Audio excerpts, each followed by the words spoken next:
In spite of its development, Singapore has retained its cultural norms and history. In this episode, we learn the role of history and the arts in preserving cultural identity.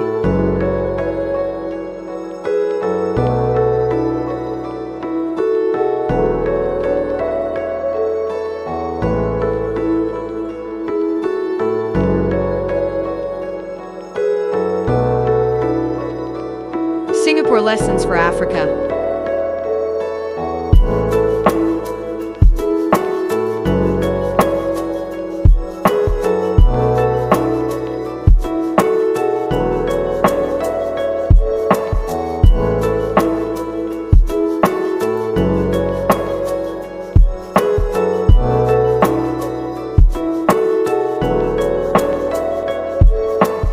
How positive or negative has the role of history been in the preservation or in sell-out of African norms and values? Because why look to the past when we should be looking to the future? But it is only now in the 21st century that there is sort of people are able to step back and realize from a sort of helicopter point of view that without history, this means nothing. We are shallow, we are inadequate without a rich ethnic identity, without a rich historical societal norms background have obviously been determined largely by history. We were a British colony for over 100 years, and we've been independent for 40-something years. So a lot of our systems and everything have been passed down from the British days. So in terms of our healthcare, for example, so a lot of this is still very much based on the colonial, on our colonial forefathers. We're used to the British way of regulating healthcare and so on, and our doctors are trained originally under the British system. Because, if people come to Singapore and all you tell them is how we've got the latest, we invented the USB stick or we have the latest biotechnology. So what? I mean, how does that make Singapore special or unique? It does seem that Singapore is sold out, but now I would dare I say the past 10 to 20 years, suddenly there has been a bit of stepping back and looking retrospectively that there is something of value to keep and there is a necessity to retain the past. How does the traditional practice live in such a framework? So this is something that in the past, I would say the traditional practices were largely ignored, and it's only in recent years that there has been a regulatory framework for us in order to make traditional healthcare part of the overall system.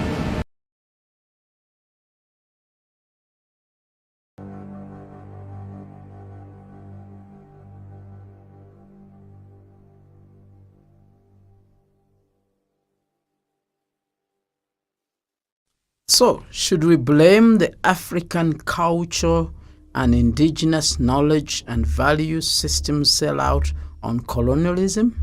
You bet.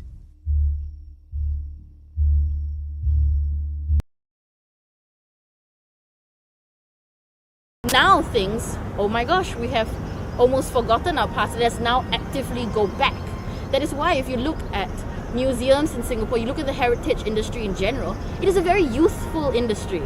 If you were to look at, I would say go to one of the museums, very rarely would you find anybody over the age of 35 working at high levels. Most of the curators in Singapore are under the age of 40. I can almost guarantee you that, because it is with this new generation, this post-baby boomers, the millennial generation as it's called, that there is active regard for the past and a way of integrating the past.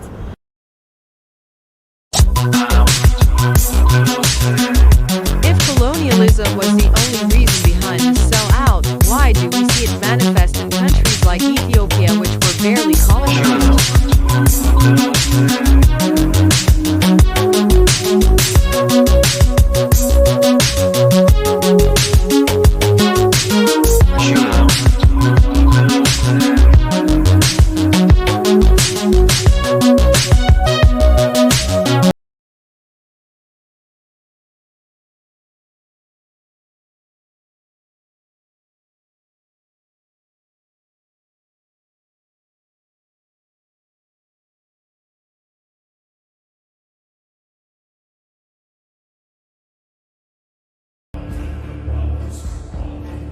But why has Singapore been able to absorb their traditions and cultural But what are norms the into their modern causes way of of this life? sellout in Africa? This sellout in Africa. You know, during the period of colonization, you know, I mean, the way that, say, for example, the British colonized Africa is very different from the way that the British colonized Singapore or Southeast Asia. The extent to which the colonial elites Why has Singapore managed to hold on to traditions in spite of its development? The issue of whether we are selling out our heritage, you know, for the sake of modernity and so on. In the Singapore context, I believe we've not done so, because I think there is still a very great regard for what our forefathers have taught us. Partly, I think this is cultural, because I think that the Asian cultures, especially those that are rooted in Confucianism, still have a very strong regard for the past. So we tend to listen to what our seniors tell us, and therefore we accept that what has been passed down from our forefathers has got some value, and we're supposed to respect it. While one cannot totally say that Africa is a sellout, the rate at which it is selling out is alarming.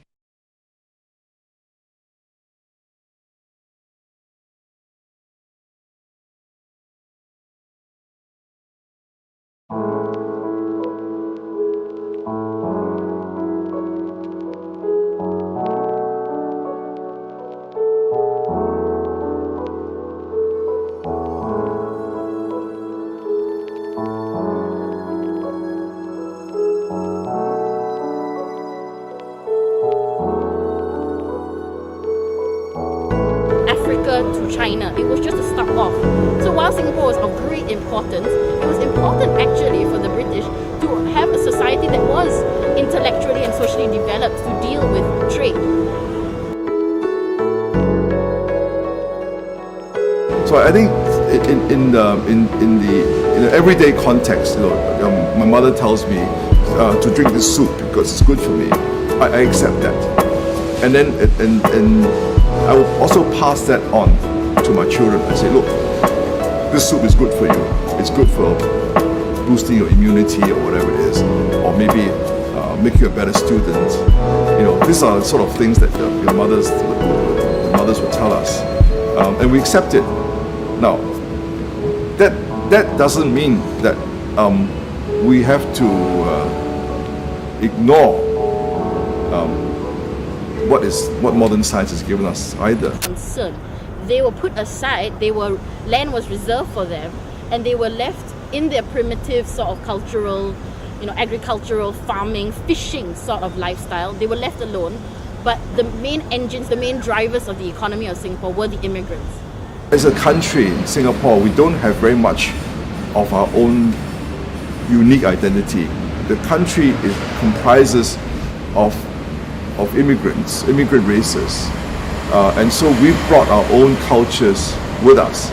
And in a way, as we try to seek for a Singapore identity, a Singapore culture, until we're old enough as a country to have one, we still look back to our own respective cultures, and I suppose as a Chinese, I'm looking back at the Chinese culture, Chinese traditions, for to give me that sort of comfort and context of where I am, who I am.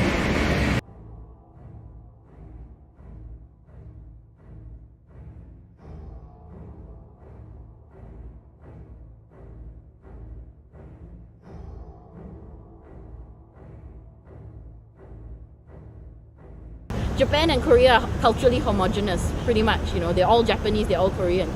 So in terms of identity, they have one long historical identity. If you come to Singapore and Malaysia, for example, you will find that you have an eclectic mix of various races and various cultures over the years. So what is a Singaporean historical identity that is still very complex, that is still yet to be uncovered.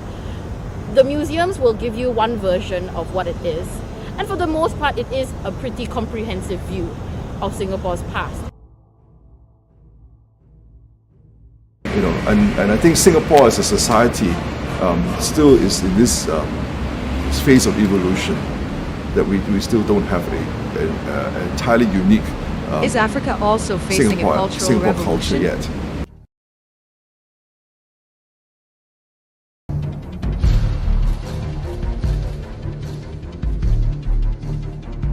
It seems that African societies are also facing a cultural evolution.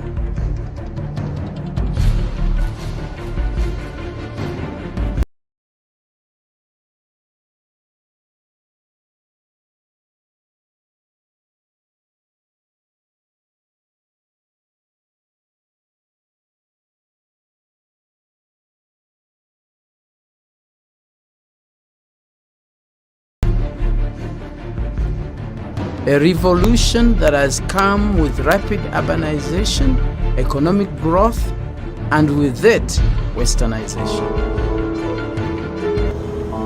I think now youth today are actually very interested in looking at the other side or the unrepresented academics to study the subalterns of Singapore society, you know, things that are not discussed in the grand narrative of what is Singapore's past. I think that is where the subtle difference is. 20 years ago, they would accept the grand narrative for the most part.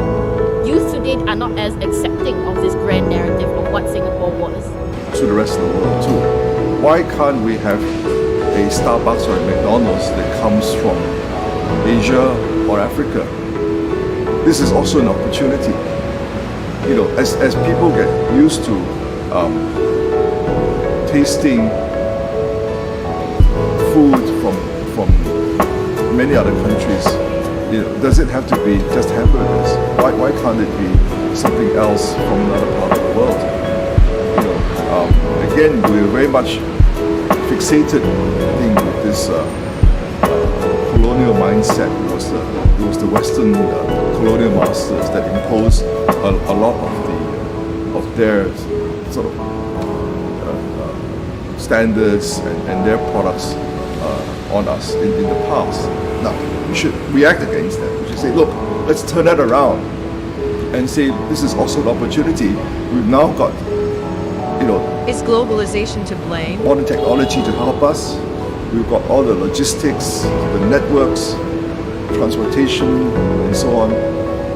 Why can't we make use of that same system which brought McDonald's to the neighborhood?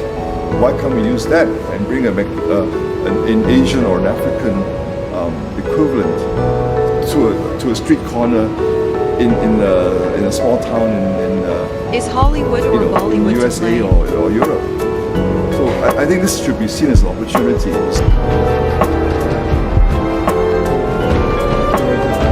Now, efforts made to come up with an identity that is Singaporean. There are far more films that are made looking at Singaporean lifestyle and looking to represent the Singaporean context. 10 years ago, most of the films that were made might have been made in Singapore, but were completely Western in the manner of speaking, in the context, in the issues that were being discussed. They were completely Western.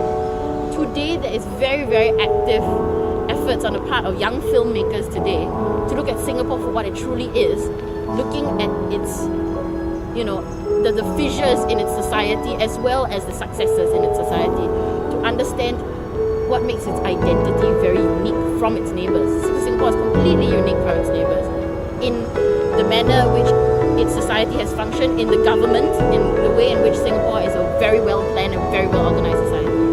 Into Singapore's cultural history to understand what makes people Singaporean, what makes who we are today, exactly what makes us, not what we are told makes us. So we say, okay, look, we have to look at modern medicine for certain diseases and so on. But it doesn't, it doesn't cause a conflict because somehow it's embedded into our sort of subconscious, if you like, that something that's traditional is quite accepted, something modern